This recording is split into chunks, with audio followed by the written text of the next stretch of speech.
Tuntas sudah laga uji coba Indonesia di bulan September lawan Lebanon. Indonesia cuma bisa main dengan skor kacamata 0-0.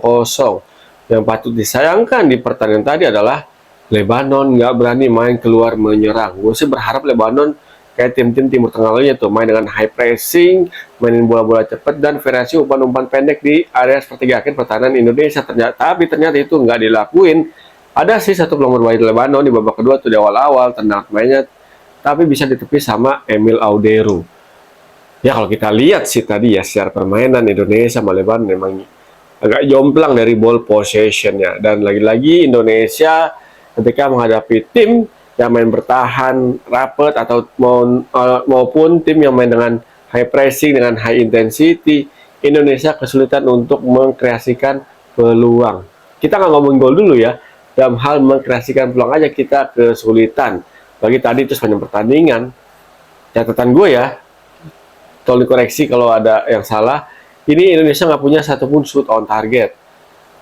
Dan kalau kita lihat di pertandingan tadi ya, sebenarnya Indonesia tuh punya beberapa kans ya untuk mengkreasikan peluang-peluang bagus, terutama dari bola-bola crossing Dean James di babak kedua, terutama tuh yang lebih intens Indonesia untuk mengirimkan umpan-umpan crossing. Babak pertama ada tapi cuma berapa kali doang.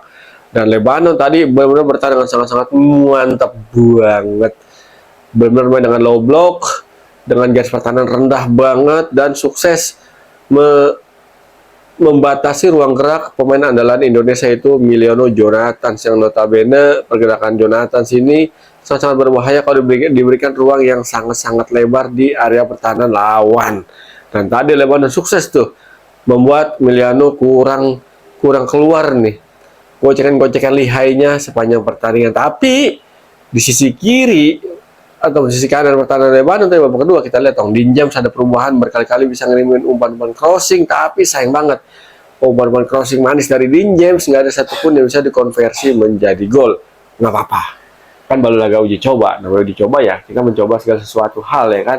Yang patut disayangkan lagi di pertandingan tadi adalah ini kan udah ada kayak pemain baru nih Indonesia, kayak ada Zylstra, terus ada Miliono Jonathan. Yang gue sayang ini, terus tadi coach Patrick Kluivert, gue gak tahu alasannya kenapa Ragnar Oratmangun nggak dimainin, baru-baru dimainin yang masuk DSP. Apakah Oratmangun kurang fit atau gimana, kita nggak tahu. Tapi sangat disayangkan kalau seandainya tadi Oratmangun main, bukan Lily Pali yang main ya kan. Gue yakin banget nih bakal beda jalan ceritanya, karena kita tahu banget dong Lily Pali tadi sepanjang di atas lapangan menurut gue kayak orang hilang nih. Jarang banget memberikan perbedaan, memberikan warna di lini serang Indonesia. Gue nggak tahu nih kalian setuju apa nggak sama pendapat gue.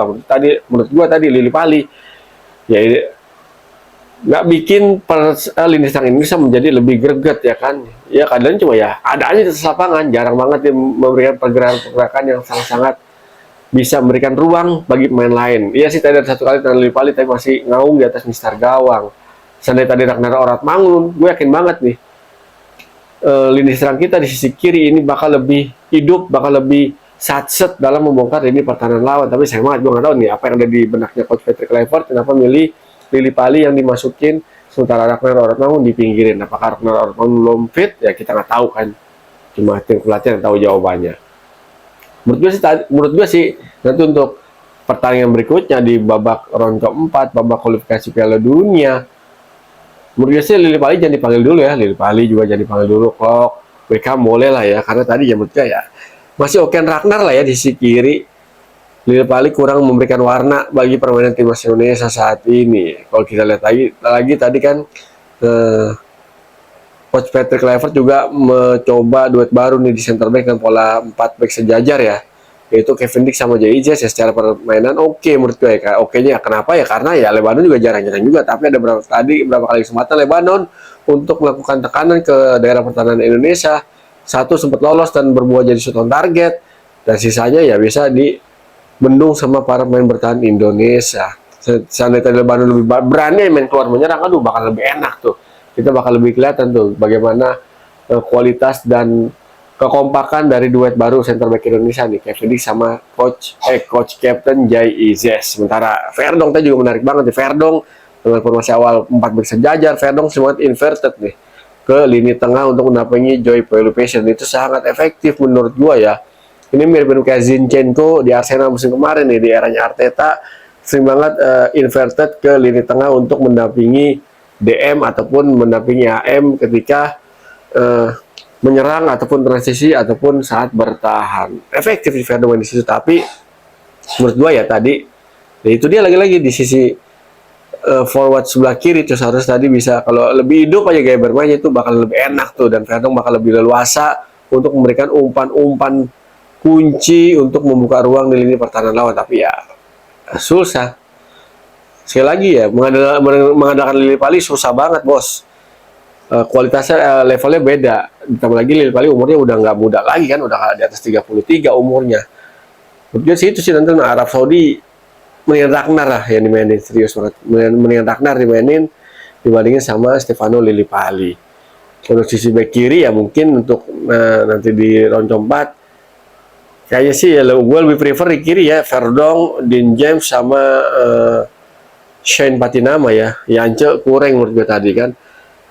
Biarpun Yance mainnya belum terlalu lama, tapi kita lihat tadi Yance di beberapa momen masih kalah lah. Ya kalau kita banding kualitas masih kalah sama Dean James ya. Makanya sih gue berharap nanti untuk di round keempat Coach Patrick Kluivert benar-benar menempatkan pemain yang di DSP-nya itu benar-benar yang bisa merubah jalannya pertandingan, karena nanti lawan Arab Saudi tadi simulasi udah diterapin tuh sama Lebanon, bukan simulasi main high pressing ya, simulasi main guling-gulingnya, terus juga mancing-mancing emosi lawannya udah diterapin tuh sama Lebanon, dan kita kepancing sayangnya kan. Nah, ini harus benar-benar diantisipasi dan harus dirubah nih sama para pemain timnas Indonesia. Jangan kepancing nanti Arab Saudi, Irak bakalan mirip-mirip gaya mainnya, bakal mancing-mancing emosi dari lawan-lawannya, termasuk Indonesia nanti bakal dihadapi di bulan Oktober tanggal 9 sama 12 nanti ini kan.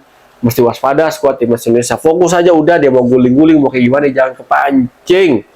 Dan nanti yang perlu diwaspadai lagi adalah ini Arab Saudi tampil lebih beda menurut gua nih nanti di round keempat. Kalau kita lihat pertandingan terakhir Arab Saudi ya, yang kita lihat tuh lawan Makedonia Utara, ini Arab Saudi sangat-sangat luar biasa banget nih, sangat-sangat mengerikan permainan versi umpan 1-2 di area kotak penalti lawan nih, umpan-umpan bola dekat, bola cepatnya dengan skema 1-2 yang sangat-sangat luar biasa dan sangat mengerikan dan membahayakan. Nah, ini yang patut di notice, yang patut di apa namanya itu, diantisipasi sama Coach Patrick Kluivert, Lanzat dan Alex Pastur untuk membatasi ruang gerak main Arab Saudi nanti nih, karena Arab Saudi nanti menurut gue bakal main dengan skema variatif nih, umpan-umpan crossing ya tetap jadi andalan, dan juga skema variasi umpan-umpan pendek cepat di area kotak penalti Indonesia. Ini mesti diwaspadai sama Coach Patrick Kluivert. Kalau kita berkaca di pertandingan uji coba Arab Saudi lagi TC di Eropa ya kan, tadi lawan Lebanon nggak kelihatan ya, Lebanon nih ya mainnya milih bertahan ya kan, ya udah, jadi kita kurang bisa melihat nih kinerja center back kita nih sepanjang pertandingan, karena jarang dapat ujian juga kan. Tapi ya kita syukuri dengan hasil 0-0 tadi, dari juang udah luar biasa banget, dan semoga nanti di round keempat bulan depan, bulan Oktober, nggak ada satupun main Indonesia yang cedera dan bisa main semua nih, siapapun nanti yang dipanggil untuk memperkuat timnas Indonesia.